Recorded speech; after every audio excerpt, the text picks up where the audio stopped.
Madam. तो एगो काम करे के, जब आवाज बैठल है तो आप लोग मदद करिए हमार।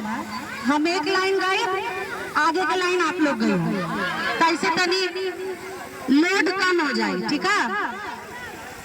तो 25 मई के नहा धो के अपना अपना मतदान केंद्र पर जाए के है, और उसके बाद सीधे कमल का बटन दबाना है,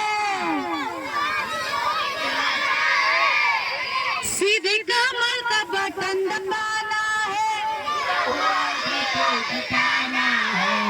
बस ऐसे ही सीधे कमल का बटन दबाना है, निरहुआ जी को जिताना है, सीधे कमल का बटन दबाना है, उन्हें संसद भवन पहुंचाना है।